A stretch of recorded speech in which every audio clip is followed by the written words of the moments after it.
അപ്പോൾ good morning friends. ഇന്ന് നമ്മൾ നോക്കാൻ പോണത് ഈ ഇറാനും യു എസും തമ്മിലുള്ള യുദ്ധമാണ്. അപ്പോൾ ഇറാനും യു എസും തമ്മിലുള്ള യുദ്ധത്തിൽ എന്താ സംഭവിക്കുന്നത്? ഇറാൻകാരിപ്പോൾ മിഡിൽ ഈസ്റ്റിലുള്ള എല്ലാ ഈ പെട്രോളിയം റിഫൈനറീസും കത്തിച്ചുകൊണ്ടിരിക്കുകയാണ്. അപ്പോൾ ഇനി മിഡിൽ ഈസ്റ്റിൽ നിന്ന് പെട്രോൾ കടത്താൻ കഴിയില്ല. പെട്രോൾ കടത്താൻ കഴിഞ്ഞില്ലെങ്കിൽ എന്ത് പറ്റും? ഇത് വാങ്ങുന്ന ആൾക്കാർ, അവിടെ നിന്ന് പെട്രോൾ വാങ്ങുന്ന ആൾക്കാർക്ക് പെട്രോൾ വാങ്ങാൻ കഴിയില്ല. അപ്പം അങ്ങനെ വാങ്ങാൻ കഴിയാതിരുന്നു കഴിഞ്ഞാൽ അവിടുത്തെ ആ രാജ്യങ്ങളിലെ പെട്രോളിൻ്റെ വില കൂടും. ആ രാജ്യങ്ങളുടെ പെട്രോളിൻ്റെ വില കൂടി ആ രാജ്യങ്ങൾ തകരും. അപ്പോൾ ഏതൊക്കെ രാജ്യങ്ങളാണ് തകരാൻ പോകണമെന്ന് നോക്കാം. അപ്പോൾ ഞാൻ മറ്റേ ആർട്ടിഫിഷ്യൽ ഇൻ്റലിജൻസ് ടൂളായിട്ടുള്ള പെർപ്ലെക്സിറ്റിൻ്റെ അടുത്ത് ചോദിച്ചു, which all countries import oil from middle east and in what percentage? നോക്കുമ്പോൾ എന്താണ്, ജപ്പാനിൽ ഉപയോഗിക്കുന്ന 95% ക്രൂഡും മിഡിൽ ഈസ്റ്റിൽ നിന്നാണ്. അപ്പോൾ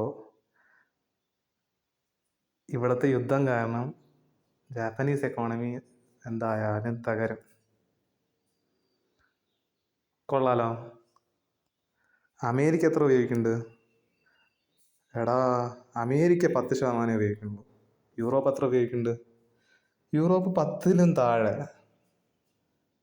അപ്പോൾ പിന്നെ അമേരിക്കക്കാർ ആക്രമിക്കുന്നുണ്ട്. അമേരിക്കനെ നശിപ്പിക്കാനായിട്ട് ജപ്പാനെ ബാധിക്കുന്ന കാര്യങ്ങൾ ചെയ്യുക. ഇത് ശരിക്കും ശരിയാണോ? അമേരിക്കനെ ബാധിക്കുന്നേ ഇല്ല, എന്നാൽ ജപ്പാനെ ബാധിക്കുന്നുമുണ്ട്. കൊള്ളാത്ത കാര്യം. സ്വന്തം രാജ്യത്തിനെ ആക്രമിക്കുകയാണ്. സ്വന്തം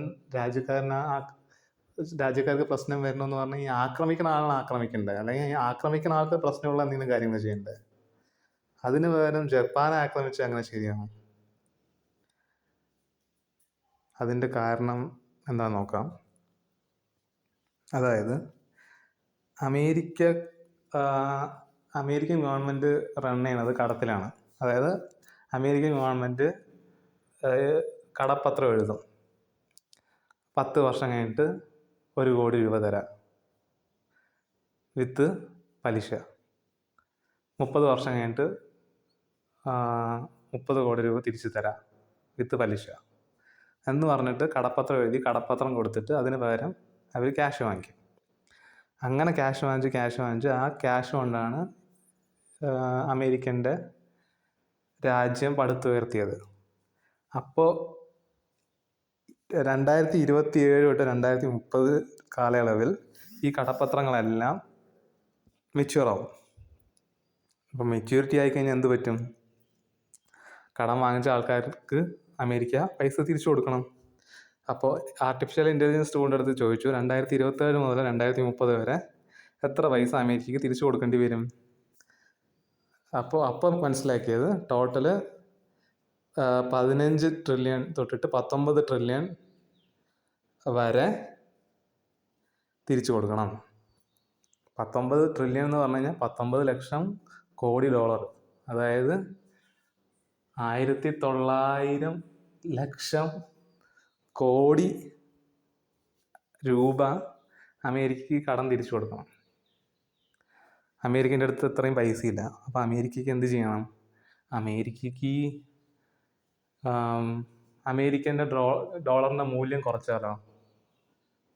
$1 ഇപ്പോൾ 100 രൂപയാണ്. അത് $1 50 രൂപയായി കഴിഞ്ഞാൽ 1900 ലക്ഷം കോടി രൂപ എന്ന് പറയുന്നത് 950 ലക്ഷം കോടി രൂപയോ. അപ്പോൾ അമേരിക്കയ്ക്ക് 950 ലക്ഷം കോടി രൂപ ലാഭം കിട്ടും. അപ്പോൾ ഇനി ഡോളർ കുറയ്ക്കുക എന്ന് പറഞ്ഞാൽ ഡോളർ കുറയ്ക്കുകയും വേണം. കുറച്ചതിൻ്റെ കാരണം വേറെ ഏതെങ്കിലും ഒരു രാജ്യത്തിൻ്റെ മണ്ടിയിൽ ഇടുകയും വേണം. പിന്നെ വേറൊരു രാജ്യം ആ ഡോളർ വിൽക്കുകയും വേണമല്ലോ. അപ്പോഴാണ് വേറൊരു കാര്യം ശ്രദ്ധയിൽപ്പെട്ടത് യെൻ ക്യാരി ട്രേഡ് എന്ന് പറഞ്ഞിട്ട്. അതായത് ജപ്പാൻ ഗവൺമെൻറ് 2000 തൊട്ട് 2025 വരെ പോസ് ചെയ്ത് വായിക്കാവുന്നതാണ്. അതായത് ജപ്പാൻ ഗവൺമെൻറ് 2000 തൊട്ടിട്ട് 2025 വരെ ഏകദേശം 4.5 ലക്ഷം കോടി ഡോളറാണ് അമേരിക്കയ്ക്ക് കടമായിട്ട് കൊടുത്തത്. അപ്പോൾ ഈ ഡോളറിൻ്റെ അതായത് 663.8 ട്രില്യൺ, അതായത് ലക്ഷം കോടി യെന്നാണ് കടമായിട്ട് കൊടുത്തത് ജാപ്പനീസ് ബാങ്കുകൾ. അപ്പോൾ ഈ യെന്നിൻ്റെ വാല്യൂ കൂടി തുടങ്ങിയാൽ എന്ത് പറ്റും? യെന്നിൻ്റെ വാല്യൂ കൂടി തുടങ്ങിക്കഴിഞ്ഞാൽ ഈ കടം അവിടുത്തെ അമേരിക്കൻ ഇൻവെസ്റ്റേഴ്സാണ് എടുത്തിരിക്കുന്നത്. ഗവൺമെൻറ് കുറച്ച് എടുത്തിട്ടുണ്ട്, പക്ഷെ കൂടുതലും എടുത്തിരിക്കുന്നത് അവിടുത്തെ ഇൻവെസ്റ്റേഴ്സാണ്. അപ്പോൾ യെന്നിൻ്റെ വാല്യൂ കൂടി തുടങ്ങുമ്പോൾ എന്ത് പറ്റും? ഇൻവെസ്റ്റേഴ്സിന് പേടിയാവും. അയ്യോ, ഇനി ഡോളറിൻ്റെ വാല്യൂ കുറയും, യെന്നിൻ്റെ വാല്യൂ കൂടുകയും ചെയ്ത് കഴിഞ്ഞാൽ കൂടുതൽ യെന്ന് കൊടുത്തിട്ട്, അതായത് കൂടുതൽ ഡോളർ ചിലവാക്കേണ്ടി വരില്ലേ കടം അടയ്ക്കാനായിട്ട്. അപ്പോൾ ഇവരെന്ത് ചെയ്യും? പാനിക്കായിട്ട് ഡോളർ പെട്ടെന്ന് വിൽക്കാൻ തുടങ്ങും. ഡോളർ പെട്ടെന്ന് വിൽക്കാൻ തുടങ്ങുന്ന സമയത്ത് എന്ത് പറ്റും? ഡോളർ ഇടിയും. അപ്പം അവിടെ അവർക്ക് 9 ലക്ഷം കോടി രൂപ കിട്ടുകയും ചെയ്തു. ഈ ഡോളറിനെ ഇവർ യെന്നിലോട്ട് മാറ്റിയത് കൊണ്ട് യെന്നിൻ്റെ വാല്യൂ ജസ്റ്റ് കറൻസി കൺവേർഷൻ ചെയ്തിട്ടുള്ളൂ. അതുകൊണ്ട് ഇവർക്ക് കാര്യമായിട്ടുള്ള നഷ്ടം ഉണ്ടാകുന്നില്ല. അങ്ങനെ വരുമ്പോൾ ആകെ മൊത്തം ഒരു 7 ലക്ഷം കോടി ഡോളറിൻ്റെ ഒരു ലാഭം അമേരിക്കയ്ക്ക് കിട്ടും. ഇതാണ് മൊത്തം പരിപാടി. അപ്പോൾ അടുത്ത ചോദ്യം, അപ്പോൾ ഈ യെന്നിൻ്റെ വാല്യൂ ഇനി എങ്ങനെ കൂട്ടണം? യെന്നിൻ്റെ വാല്യൂ കൂട്ടണമെങ്കിൽ അവിടുത്തെ ആൾക്കാർ സ്പെൻഡ് ചെയ്യണത് കുറയണം. അവിടുത്തെ ആൾക്കാർ സ്പെൻഡ് ചെയ്യണത് കുറയണമെങ്കിൽ അവിടെ ഇൻഫ്ലേഷൻ ഉണ്ടാവണം. അവിടെ ഇൻഫ്ലേഷൻ ഉണ്ടാവണമെങ്കിൽ അവിടുത്തെ എണ്ണ വില കൂട്ടണം. അവിടുത്തെ എണ്ണ വില കൂട്ടണമെങ്കിൽ അവർ എണ്ണ ഇമ്പോർട്ട് ചെയ്യുന്ന കൺട്രീസിൽ യുദ്ധം കൊണ്ടുവരണം. അപ്പോൾ ജപ്പാൻ എണ്ണ ഇമ്പോർട്ട് ചെയ്യുന്നത് 95% മിഡിൽ ഈസ്റ്റിൽ നിന്നാണ്. അപ്പോൾ മിഡിൽ ഈസ്റ്റിൽ യുദ്ധം കൊണ്ടുവന്നു കഴിഞ്ഞാൽ യെന്നിൻ്റെ വാല്യൂ നല്ലോണം ഇടിയും. അപ്പോൾ ആ ഇടിച്ചിൽ അവസാനിപ്പിക്കാൻ വേണ്ടിയിട്ട് അവിടെ ഇൻട്രസ്റ്റ് റേറ്റ് കൂട്ടും. അവിടെ ഇൻട്രസ്റ്റ് റേറ്റ് കൂട്ടുമ്പോൾ ഡോളർ ഇടിയും. അപ്പോൾ ഇതാണ് മൊത്തം സ്റ്റോറി.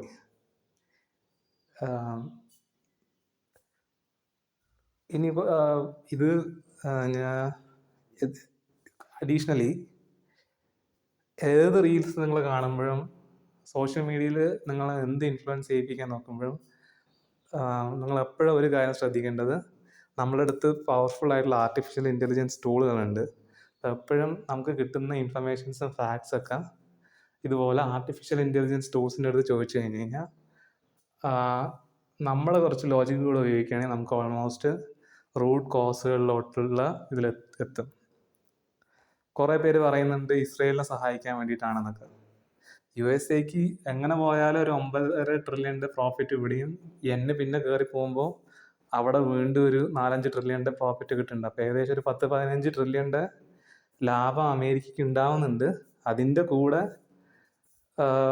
ഇറാൻ നശിക്കുന്നത് കൊണ്ട് ഇസ്രയേലിന് ഗുണം ഉണ്ടാവുന്നുണ്ട്. അതിൻ്റെ ഗുണങ്ങളും USA കിട്ടുന്നുണ്ട്.